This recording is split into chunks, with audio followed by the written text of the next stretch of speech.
Old age pension काम करने जा रहे हैं कि जो 1,000 रुपये गवर्नमेंट देती थी, अगर हमारी अपनी पार्टी की सरकार है तो हम उसको 1,000 का 5,000 कर देंगे। जितने भी हाउस होल्ड वाले जो हमारी बहनें माएँ हैं उनको 4 सिलेंडर साल में फ्री ऑफ कास्ट भर के देंगे। उसके अलावा बिजली है, बिजली 300 यूनिट सर्दियों में और 500 यूनिट जम्मू में गर्मियों में हम फ्री ऑफ कास्ट देंगे। फिर पानी का जो गवर्नमेंट ने अब निकाला था 1,500 रुपये पर ईयर का, हम वो वेव ऑफ करके पानी का फ्री देंगे। नमस्कार, जेके अपडेट में आपका स्वागत है। मैं हूं अश्विनी गुप्ता। आज हम बात करेंगे जम्मू कश्मीर में जो मौजूदा समय में चुनावों की हलचल को लेकर जो हालात बने हुए हैं। जैसा कि कल भी जो अमित शाह जी द्वारा कहा गया, जो हमारे केंद्रीय गृह मंत्री हैं, उनके द्वारा संकेत दे दिया गया है कि 6 से 8 महीने में जम्मू कश्मीर में जो कि विधानसभा चुनाव करवाए जाएंगे। तो इसी पर बात करने के लिए हमारे साथ यहाँ पर मौजूद हैं चौधरी सलीम आलम, जो कि अपनी पार्टी एसटी विंग के राज्य अध्यक्ष हैं। अगर कहें तो राज्य तो अभी हम नहीं कह सकते, लेकिन यूटी के अध्यक्ष जरूर हैं। तो सलीम जी, सबसे पहले आपका जेके अपडेट में बड़ा बड़ा स्वागत है। तो ये बताएं कि अभी जिस प्रकार से अमित शाह जी ने कल संकेत दे दिए हैं कि जम्मू कश्मीर में 6 से 8 महीने में विधानसभा चुनाव करवाए जाएंगे, उसे आप कैसे देखते हैं? हम तो वेलकम करते हैं कि अमित शाह जी ने जो होम मिनिस्टर ऑफ इंडिया हैं, अगर वो कहते हैं 6 से 8 महीने में, हमें वो अभी यकीन नहीं है बढ़ता कि गवर्नमेंट ऑफ इंडिया के 6-8 महीने में करवाएगी या ना आगे इसको टालेगी। अगर करवाती है तो हम इसको वेलकम करेंगे। जो कोरोना इलेक्शन आगे बहुत लेट हो चुके हैं, जितनी जल्दी हो जाए होना चाहिए। सलीम जी, आप एसटी विंग के अध्यक्ष हैं, तो एसटी समुदाय को लेकर किस प्रकार से अपनी पार्टी जो है कार्य कर रही है? अपनी पार्टी जो एसटी के जो मेन इशू हैं उन पर डिस्कस कर रही है।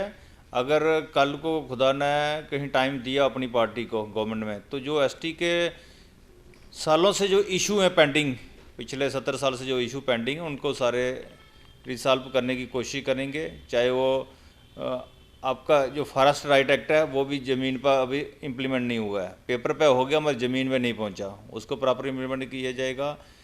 जो इसके अलावा जो ट्राइबल के लिए जो जो इशू हैं, ट्राइबल पॉलिसी बनना चाहिए। इनके बच्चों के लिए क्या होगा, इनके माल मवेशी के लिए कैसे है, इनके पानी पीने के लिए सुविधाएं होनी चाहिए, बिजली होनी चाहिए, एजुकेशन के लिए क्या होगा, बहुत सारी हम एक पूरा प्रॉपर पेपर बनाकर जो भी इनकी ज़रूरतें हैं वो पूरी हल करेंगे। अभी जिस प्रकार से आप यहाँ बड़ी ब्रह्मणा के सरोवर इलाके में हैं, और जो कि अगर बात की जाए तो अगर नई प्रसिमन की अंतिम रिपोर्ट में देखा जाए तो ये विजयपुर विधानसभा का हिस्सा नज़र आती है। तो अपनी पार्टी अपना कितना वोट बैंक इस विधानसभा में देखती है? तो जो अभी डिलिमिटेशन की रिपोर्ट आई है, पर अब फाइनल रिपोर्ट तो आना पेंडिंग है, मगर ये पिक एंड चूज़ किया गया कि बीजेपी ने अपनी तरफ से कहाँ कहाँ उनको सूट करता था, कौन सा एरिया। सांबा डिस्ट्रिक्ट में अपने डिस्ट्रिक्ट की बात करूं तो रामगढ़ जो एक बेल्ट बना दिया, बॉर्डर बेल्ट, उसको एससी रिजर्व कर दिया। एससी रिजर्व ने नई सीट बनी थी, वो एससी रिजर्व नहीं होनी चाहिए थी, उसको भी एससी रिजर्व कर दिया। फिर कुछ एरिया रामगढ़ का एरिया, कुछ सांबा टाउन का एरिया वो रामगढ़ में लगा दिया, ना लगाने वो कंडी एरिया था उसको बॉर्डर में लगाया। वो देखा भाई किस को बचाना है फ़ायदा, तो वो चीज़ें वो नहीं होनी चाहिए। जो जहाँ तक विजयपुर कॉन्स्टिट्यूंसी है, जो ओल्ड विजयपुर कॉन्स्टिट्यूंसी, इससे रामगढ़ निकाला गया और प्रमंडल डाला गया, ये कॉन्स्टिट्यूंसी बनी है। अब फाइनल तो आना है ड्राफ्ट, ये तो प्रपोजल था, फाइनल ड्राफ्ट आएंगे फिर देखें क्या इस पर होता है। नहीं, अभी मौजूदा स्थिति में आप कितना वोट बैंक अपनी पार्टी का यहाँ देखते हैं? क्योंकि अभी तक अगर देखा जाए तो जो पहली विजयपुर की सीट थी, अभी तक जो अगर बात करें तो बीजेपी से पहले तक वो एनसी के पास ही हमेशा रही है, उसके बाद बीजेपी के पास आई। अब उस सीट को तोड़ दिया गया है, बांट दिया गया है। अब उसमें आप सभी पार्टियों का वोट शेयर जो है वो कितना देखते हैं? जहाँ तक आप बोर्ड शेयर की बात कर रहे हो, बोर्ड शेयर तो लास्ट तो दूसरी पार्टी को, हमारी नई पार्टी है, 2 साल हुआ अभी होने जा रहे हैं हमारी पार्टी को, हमें जितना शेयर मिलेगा हमें इतना बेनिफिट होगा। लास्ट बीजेपी को होगा मैक्सिमम, मुझे लगता है सबसे ज़्यादा लास्ट बीजेपी को होगा यहाँ पे।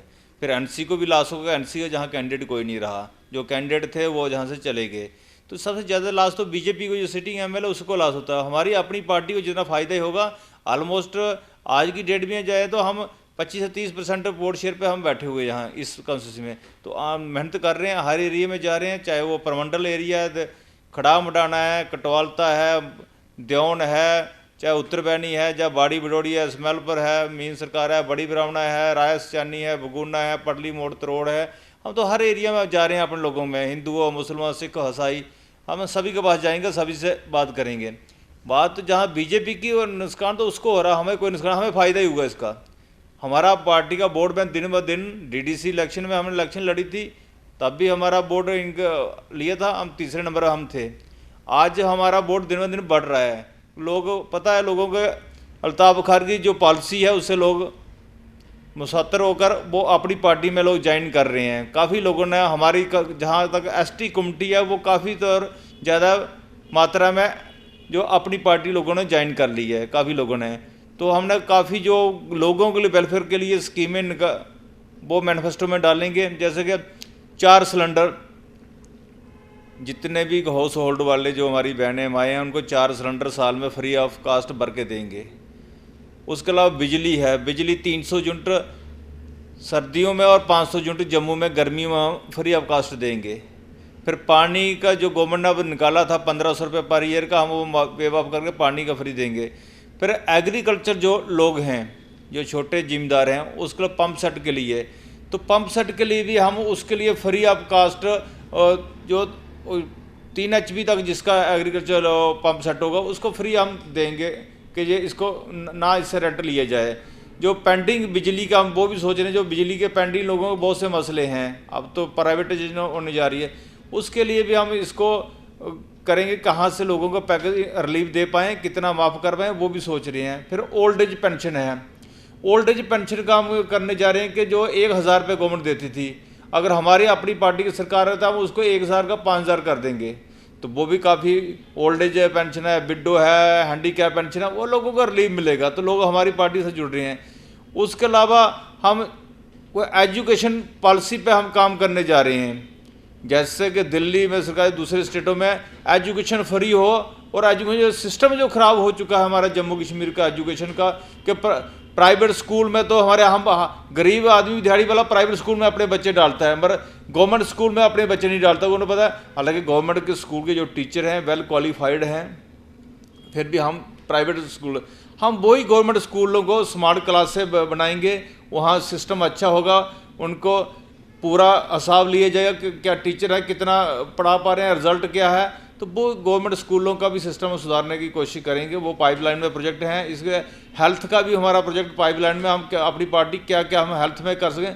कि 2 ही चीज़ें होती हैं जो दुनिया में ज़रूरी चीज़ें हैं, सुविधाएं, बच्चा अच्छा पढ़ लिख जाए और हमें कहीं परेशानी हो जाए ज़िंदगी में, तो बीमार हो जाए, तो उसकी क्या आप स्टेट गवर्नमेंट क्या कर पाएगी। उसके लिए हम सोच रहे हैं कि जो एक सिस्टम बन गया है, जहाँ चाहे प्राइमरी हेल्थ सेंटर है, सब सेंटर है, वो सिर्फ रेफ़र करते हैं जी, चाहे उसको एक स्टिच नहीं लगना हो, वो भी कहता है चलो इसको रेफ़र करो डिस्ट्रिक्ट हॉस्पिटल में, डिस्ट्रिक्ट वाला कहता है जी जम्मू है, रेफ़र कर दो। चाहे कोई डिलीवरी होनी है, स्नेक बाइट है या कुछ भी है, तो वो रेफ़र वाला सिस्टम बंद होना चाहिए। जो भी फर्स्ट एड जिस भी प्राइमरी हेल्थ सेंटर में वो डॉक्टर जवाबदेह हो, अगर वो रेफ़र करता है तो क्यों करता है उस चीज़ को रेफ़र, उसके या तो उसके पास स्टाफ नहीं है, स्टाफ है नहीं है तो वो कंसर्न CMO जुम्मेदार होगा, अगर या तो डायरेक्टर हेल्थ सर्विस जुम्मेदार होगा, उसके पास स्टाफ क्यों नहीं है, उसमें वो मशीनरी अगर इक्विपमेंट है तो उसको ऑपरेट करने वाले क्यों नहीं है। यहाँ तक एक्सरे और दूसरी चीज़ों के लिए भी रेफ़र कर देते हैं जी, एक्सरे नहीं है, ECG नहीं है जी, अल्ट्रासाउंड नहीं है जी, चलो जी रेफ़र करो। ये चीज़ें बंद होनी, जब तक ये चीज़ें बंद नहीं होंगी तो हम आगे तरक्की नहीं कर पाएंगे। ये चीज़ें भी हमारी पाइपलाइन में प्रोजेक्ट है, इसको भी हम कैसे देखते हैं, इस पर पूरा काम करेंगे ताकि लोगों को रिलीफ मिल पाएगा। हेल्थ सेक्टर में भी प्रॉपर कैसे होगा। कहीं ना कहीं जो आपने अपनी पार्टी का मैनिफेस्टो के कुछ बातें जो बताई हैं, जो शेयर की हैं, लेकिन इसमें कहीं ना कहीं हमें नज़र आ रही है आम आदमी पार्टी, जिस प्रकार से आम आदमी पार्टी चुनावों से पहले धड़ाधड़ ऐलान करती है और उन्होंने काम भी किया है, दिल्ली में काम करके दिखाया भी है, तो कहीं ना कहीं उससे प्रभावित नज़र आती है अपनी पार्टी। नहीं, इसके हमारी अपनी सोच है जम्मू कश्मीर के लोगों के लिए क्या हम कर सकते हैं। आम आदमी पार्टी दिल्ली में कर रही है तो अच्छा ठीक है, बेहतर कर रही है, हमें उसमें कोई परेशानी नहीं है। हम जम्मू में क्या कर सकते हैं, इसके अलावा हम यूथ के लिए भी कुछ करना चाहते हैं। जो हमारा यूथ है, सबसे परेशानी है जहाँ क्वालिफाइड यूथ है, पढ़ा लिखा यूथ है, इंजीनियरिंग करके लड़के बैठे हैं, डॉक्टर करके लड़के बैठे हैं, मगर उनको कोई जॉब नहीं है। तो गवर्नमेंट की जो पॉलिसी है, अभी गवर्नमेंट ने रिसेंटली जो जितनी एडवर्टाइजमेंट निकाली थी 19 से लेकर सारी पोस्टें विदड्रा कर ली, मुझे समझ नहीं आती। 19 में भी यही एलजी गवर्नमेंट एडमिनिस्ट्रेशन थी, आज भी यही एलजी एडमिनिस्ट्रेशन है, और निकाली क्यों और विदड्रा क्यों की? ये तो हमारे नौजवानों से मुस्तकबिल के लिए जो धोखा दे रहे हैं उनके। हम चाहते हैं कि एडमिनिस्ट्रेशन जल्दी से जल्दी इस पोस्ट को री एडवर्टाइजमेंट करके दोबारा इनको बेनिफिट दें। और एज इलेक्शन सबसे बड़ी एज इलेक्शन है, फिर उसमें से जो बच्चे ने क्वालिफाई हो चुके थे वो दोबारा पता नहीं क्वालिफाई होना ना होना, वो बच्चों के लिए भी परेशानी है। वो चीज़ें भी सोचने पड़ेगी एलजी एडमिनिस्ट्रेशन को। ये लोग हमारे बच्चों से धोखा मत करें। हम अगर हमारी गवर्नमेंट आई स्टेट में तो जितने भी डेली वेजर हमारे नौजवान हैं आज की डेट में वो सारे हम रेगुलर कर। कल भी आपने देखा कि जम्मू में हमारे गांधीनगर में जो हमारे मिनिस्टर ऑफ स्टेट दिल्ली में बैठे हुए हैं उनके घर में गिराव करने तो वहाँ लाठीचार्ज हुआ। अगर पीएचई वालों को, ये डेली वेजर जो पीडीडी में, इन पर आओ लाठीचार्ज करो। यही तो हमारी सिस्टम को चला रहे हैं। आज पानी को कौन चला रहा है, बिजली को कौन चला रहा है, तो यही डेली वेजर चला रहे हैं। परमानेंट एम्प्लॉय तो बहुत कम है, जो अगर हैं तो वो ड्यूटी नहीं करते। तो इन डेली वेजर से इंसाफ करना चाहिए। अगर हमारी गवर्नमेंट आए हम तो इन सारे को सारे रेगुलराइज कराएंगे, इसमें से एक भी नहीं छोड़ेंगे, प्रायोरिटी पे सब रेगुलराइज करेंगे। इसके अलावा जो नौजवान होंगे जो अपना काम सेल्फ एम्प्लॉय के लिए अपना काम करना चाहेंगे, उसके लिए हम स्कीम बनाने जा रहे हैं कि 30 लाख तक लोन जो विदाउट इंटरेस्ट देंगे, बिना इंटरेस्ट के 30 लाख लोन। सब्सिडी वाला सिस्टम भी बंद होना चाहिए। सब्सिडी वाला दिल्ली से बड़े बड़े प्रोजेक्ट आते हैं जो इंडस्ट्रियलिस्ट वो पैकेज इंसेंटिव खाते हैं, उसके बाद वापस चले जाती हैं।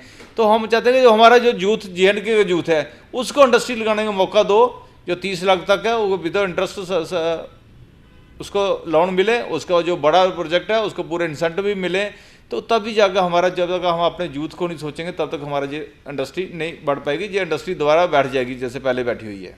बहुत बहुत शुक्रिया हमसे बात करने के लिए। तो ये थे सलीम आलम जी, जिन्होंने बड़ी बेबाकी के साथ इस चीज़ को बताया है कि कहीं ना कहीं अपनी पार्टी का जो मैनिफेस्टो है उसकी कुछ बातें शेयर की और बड़ी घोषणाएं उसमें, जैसे कि 4 सिलेंडर फ्री दिए जाएंगे, 300 यूनिट बिजली सर्दियों में और 500 यूनिट बिजली गर्मियों में फ्री दी जाएगी।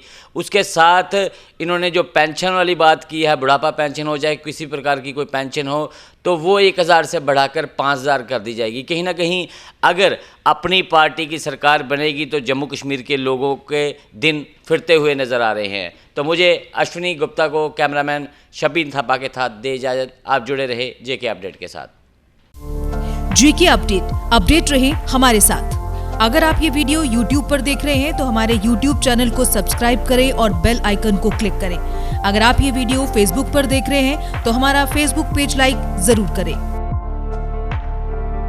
For advertisement please contact 7051091811।